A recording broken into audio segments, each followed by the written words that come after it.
afternoon, YouTube. What's going on? What's cracking, guys? Today, working on the MR2 again because I'm almost done with it. I'm fucking beyond stoked right now. What I'm doing at this very moment is making custom brackets for the front bumper. So anyone who has an aftermarket front lip or has worked on these cars before, once you start removing all the plastic under trays, things start to get a little flimsy, especially back here by the wheel well area. This starts to get like that. That, to me, not acceptable. I will not allow it. My bumper, especially the Supra, when I started taking plastics off that, I started making custom brackets to tighten all this up. So this will sit in perfectly like this, and this will not move. It'll stay just like that. Right now, when you're going down the road, it does this, and I hate that. Probably doesn't help that I don't have this buttoned up top here either, but I don't want to do that because I need to get it painted. So here's the brackets I'm making. These are the brackets I'm making, which is all Home Depot, whatever. This is all Home Depot, just aluminum, well, bracing. You can buy this, it's like $3 or $4. I think it's 3-inch, or I'm sorry, maybe 1.5 inches, maybe 1 1/16, but it's whatever. 3 foot long, and I just cut it down to size, drill the holes, and I use the one mounting point inside the bumper here on the lip. There's a drill mark here, and there's a bolt that fits there. Put a bolt there, and then I've actually connected it directly inside to the subframe, and it keeps it nice and tight now. I just wanted to show you guys this bracket here first before I tighten everything down, just so, well, it makes it a little easier for y'all. But now I need to do the other side, and we should be good to go. I'll get you guys exact measurements too, so you don't have to do all the hunting I did. Again, you can get this all from Home Depot. Only thing you'll need is a drill. A Dremel is nice. A hacksaw would be good too to cut these things up, which I got my hacksaw there. It just makes life a lot easier, but you could technically do this all with a Dremel if you really, really wanted to. A Dremel and a drill. Drill for the holes in a Dremel to cut things down and then smooth up the edges because you don't want metal burrs going into your hand.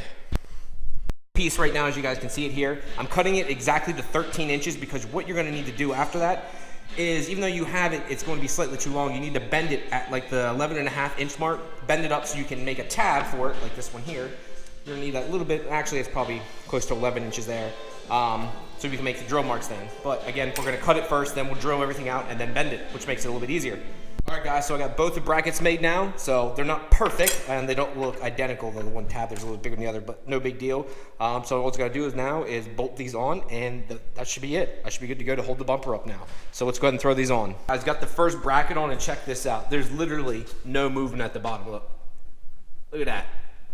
It does not move. Have it bolted inside there, looking perfect. So happy. Obviously the top's going to move here a little bit because that, but look at that, no movement. Got the first bracket on. I already have the other one done here, so everything is good to go. I believe we are at, let's see here, roughly 11 inches from here to here. So you'll take the piece, cut it down some, and then bend it at 11 inches. So you'll bend it exactly at the 11-inch mark here, and then you'll come up about, let's see, use a 10 as a marker here, and we'll bend it, and then you'll bend it, and about up 1/2 inch then you want to drill a hole, which obviously just drill a dead center of the 1-inch piece of aluminum you buy from Home Depot or Lowe's or wherever you get this from.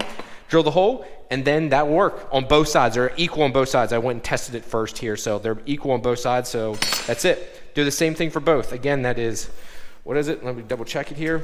11 inches and then 1/2 inch up. You drill the next hole and you make this bend. So yeah, easy, done. Let's go ahead and put the other one on and let's finish out the day. All right guys, so it's another night. I got another attire on here. But one thing I wanted to go over with you here before I get too far into this video is, if you can already see what the title is, I'm having some issues, and let me go show you real quick. So I had to grab my handy dandy light here, but we got the inlet off. I thought something was a little off. If you guys saw my last video doing this, you saw that I was a little hard in the car. Not unusual for me. I'm very hard on it 90% of the time. But one of the problems was when I got back, it just started whistling weird and making some strange noises. So I took the inlet off the turbo, the old intake, and if you guys can see in there, all that stains, that'd be oil. There's a little bit of shaft play, which is normal for a journal bearing turbo. When cold like that, that's normal. But even when it was hot, it still had some shaft play, which is not normal and not good. I've had to rebuild this turbo once 20,000 miles ago. Cost around 40 bucks to do. I just did maxed over at Max the Vids, and I just actually did a precision turbo also. So it's really not that hard. Shouldn't be that much of a task for someone like myself.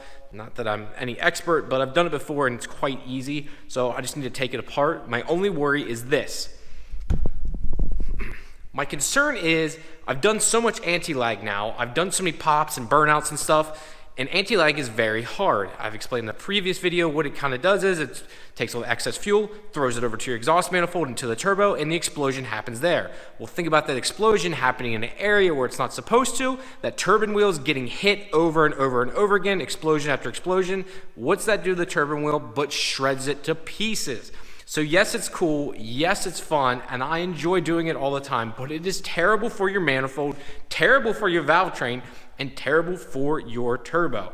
So I'm hoping to get this off here sometime soon, kind of go over it in detail and show you guys if it's salvageable, if I just need to get a rebuild kit, or what all really went wrong with it. Hopefully it's nothing too bad.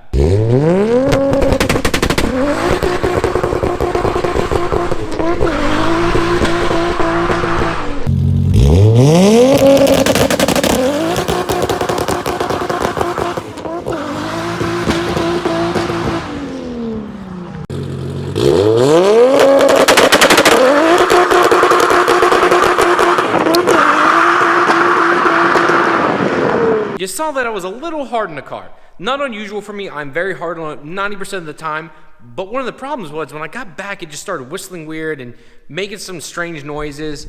So I took the inlet off the turbo, the old intake, and if you guys can see in there, all that stains, that'd be oil. There's a little bit of shaft play, which is normal for a journal bearing turbo. When cold like that, that's normal. But even when it was hot, it still had some shaft play, which is not normal and not good. I've had to rebuild this turbo once 20,000 miles ago. It cost around 40 bucks to do. I just did Max over at Max the Vids, and I just actually did a precision turbo also. So it's really not that hard. Shouldn't be that much of a task for someone like myself. Not that I'm any expert, but I've done it before and it's quite easy. So I just need to take it apart. My only worry is this. Concern is I've done so much anti-lag now. I've done so many pops and burnouts and stuff. And anti-lag is very hard. I've explained in the previous video what it kind of does is it takes all the excess fuel, throws it over to your exhaust manifold into the turbo, and the explosion happens there. Well, think about that explosion happening in an area where it's not supposed to, that turbine wheel is getting hit over and over and over again, explosion after explosion. What's that do to the turbine wheel but shreds it to pieces? So yes, it's cool, yes, it's fun, and I enjoy doing it all the time, but it is terrible for your manifold, terrible for your valve train, and terrible for your turbo. So I'm hoping to get this off here sometime soon, kind of go over it in detail and show you guys if it's salvageable, if I just need to get a rebuild kit, or what all really went wrong with it. Hopefully it's nothing too bad.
All right, well, I started at the top, and then I realized this one clamp here, and the bottom one that meets right there and there, wouldn't come undone. So I needed to get my ass up under it and remove it directly from the intercooler. So now what I need to do is put it back down and finish taking the turbo off. Yippee, this is fun, isn't it? All right, guys, got it back down on solid ground here. All the intercooler piping's off. The easy part now is actually taking the center section out. I actually don't need to take off the rear housing part, so the actual housing, down pipe, and all that stuff can actually stay on the car. All I need is that center section to come out, because that's the only thing you rebuild. The exhaust housing and the front intake housing, nothing happens to that. The only part you're really rebuilding is the center section. So once we take off the drain, we have to take off the drain, we have to take off the feed, get the front housing off, and that's it. We're good to go. Now the pain in the ass part here for this is I went ahead and took off the feed line here. Is these bolts around here, some of them are very tight down around where the drain is. Getting them back on, not an easy task. So this might take me a minute, guys. I'm not even gonna record this because I know I'm gonna be cursing a lot trying to get them off. All right, so now we got a new issue. That housing will not come off. I'm beating it with this sledgehammer here. I've taken this off before. This isn't my first rodeo, especially with the Borg Warner. I've done this multiple times. Got all the bolts off. Obviously, there's 2 bolts that you cannot remove, just the way the housing's twisted right now. I can sit it there and get it up. That bolt can't fully come out, but I mean, it's, as you can see, it's fully loose. I'm trying to pull this housing here forward. This needs to stay on, and then you hit this or pull on this, and it usually pops out. But because this is cast iron, and the center section is, they must have rust welded themselves to each other. I don't know, but I'm literally beating the front of this housing with this mallet as hard as I can, and nothing's happening. I've been doing it now for a good 30 minutes, and nothing. I've never had this issue before. I'm gonna work through it. I think I'm gonna be done for tonight just because I'm getting so frustrated.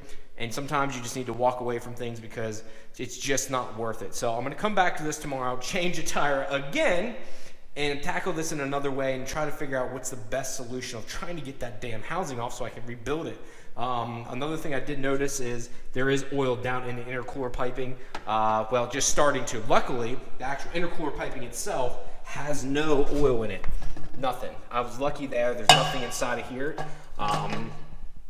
But up inside the turbo there, I mean, it was really starting to leak. I'm kind of glad I took that intake pipe off. So hopefully damage isn't too bad, but let's try and figure out how the hell to get this thing off now. All right, guys, well, I'm like fucking around with heat and trying to heat up the exhaust housing. I hit up Chris Larson. I'm like, dude, why isn't this working? Also, Chris Larson is the one who co-owns Night Run Garage, who I visited. I'll link that down below. Anyways, he's like, dude, just turn the car on, let the exhaust housing get hot. I'm like, dude, it's in there. I'm beating with the sledge. He's like, just trust me. Just turn the car on, see where it goes. Literally, let the car run for 3 minutes. Wasn't even up to operating temperature. I'm looking at the housing. I'm like, shit, it's falling out. I didn't even touch it. It literally fell out. And I'm like, how is it that I was beating it with a sledge, it wouldn't budge? You get a little bit of heat and it goes, we'll just fall out. You guys can even see here, and she out. That's it. It was that easy. So now I just need to pull off the rest of it here. We'll put it up on the bench and see how bad the damage is. All right, guys, so I'm watching some snowboarding here in the back, but one thing I just noticed was this. I've got everything off. The exhaust wheel, again, looks, I'm just blown away that the exhaust wheel isn't destroyed from all the anti-lag. But if you guys can see here, see that whiteness there? That's a DI heat wrap. It sits so close to my exhaust manifold here that I wrapped it. This design of the manifold just a little weird. It's a good manifold. It's built well. It's just a little weird, the design, and it was melting that. So I'm actually going to take this off, and it looks like it melted that fitting. So I'm going to take this all apart and try to give you guys a better look of what happened. Looks like another issue I have here. It looks like the drain flange here. Looks like I got a little blowout. If you can see here, there's oil dripping out of it. So got a few small issues, nothing major. It looks like the weld here must not be impermeable because it looks like it was draining from there maybe, or no, was it running up? I don't know. It looks like this weld wasn't exactly the best because it looks like fluid was actually going through the weld here, which we obviously know that's not the greatest thing in the world. We don't want that happening. So yeah, always something when you modify a car, you're gonna run into issues, especially when you do it yourself or have someone help you. You're not taking it to a Titan Motorsports or Powerhouse Racing. You're gonna have small things. Now, what happened to the turbo, that could happen to anybody. I don't care who you take it to. Shit like this just happens, especially on what I do to them, beat the fuck out. So now I need to take it apart, and hopefully I have some good news and it's easy to fix. Well, so I've got some good / bad news. I'm not really too sure what to think of this because, let me just show you. So here's everything out. Turbo's all apart. Everything's good. And I got my cloth down just because it makes it simple. This just shows you again a guy. I've done videos on how to rebuild a turbo, so I didn't go through it step by step with you because, well, you've seen this before. But that's all it is for a journal bearing turbo. Actually, get rid of this up here. That's it. This is all it is for a journal bearing turbo. They are that basic. But here's your 2 journal bearings. Here's the one for the intake side of the bearing, and this is the exhaust bearing. As you can see, there's nothing wrong with them. No discoloration, no issues after 20,000 miles. So now my next question is, what was causing it to spew oil up through? It doesn't look like the seals are bad. It doesn't look like the O-ring up front's bad. So that's telling me what else could be the issue. All right, first thing you go to, all right, is there too much pressure through the line? No, there's no problem there. I checked the oil pressure is good. All right, next, is the feed properly working? That's your next thing you look at.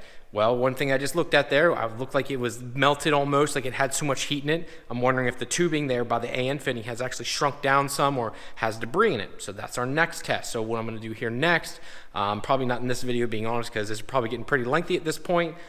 I'm going to take off the hose that goes for the drain and inspect it. I'm gonna run some air through it, look down through it, and I have my bore scope that will actually go down too, and go down and see if there's anything inside the hose that could be blocking it up, causing me a problem. You know, these are the kind of things you have to diagnose. And if that's the problem, I get a new drain. Great, easy fix, throw it all back together. Even though I do have a rebuild kit for it, I guess I could go ahead and put all the new bearings in it. It's only 40 bucks, and then it'll be a fresh turbo on top of it. Again though, 20,000 miles, and that's what the bearings look like. I think this is something I did wrong. I might have filled with too much oil. Maybe you guys can let me know, how much oil do you put in your car? I always put 6 quarts in. 6 quarts every time. From what I read online, 6 quarts is what you're supposed to use, especially when going single. You have a bigger drain feed, all that stuff. So let me know, guys, how much oil you're putting in every time. Maybe I overfilled it. Maybe that's the problem, and it's backing up through the line. I don't know. It just doesn't make much sense. It shouldn't be coming out. Should be okay, being honest. So I guess I need to take a better look at it here and see what could be causing the problem. Oh yeah, guys, my wife's out here too. She's been sicker. Look at her walking away because she doesn't want to be on camera. My buddy Cody took care of us, put new wheels and tires on her car that I bought her for Christmas, and it's all clean now, and my wife's happy. No more complaining about wheels and tires, right? Yeah. She says, yeah. She's still gonna bitch and complain. But guys, here's one more thing. Here's what I wanted to show you. Remember I said about the DEI heat wrap? Look how it's literally burning straight through it here. Now, I looked on the inside, it didn't go the whole way through, but it's been doing this. It did it down there at the bottom too before, and I literally just flipped them around. It's only at this short air because it's literally resting against the manifold, and I'm too afraid not to run this at all. If I didn't run it, it wouldn't touch at all, but I'm afraid if I don't have this barrier at least, it would really burn it. After looking at the line itself, the line looks good, which I'm happy about. It's gonna be kind of hard to see because it's dark in here, but I do have, this just goes on the fact of how much extra shit I have. I have extra DEI heat wrap here, brand new, that I'm gonna put back on it. But the line itself looks to be in good order. So what I'm thinking happened next is, maybe I'm putting too much oil in it. Again, I'm putting 6 full quarts of oil in it. Maybe it's too much and it's backing up the drain. I don't know. If one of you guys can let me know, I'm gonna get a hold of Chris here again and see what he usually does. But there's no consensus online of what everyone uses, unfortunately.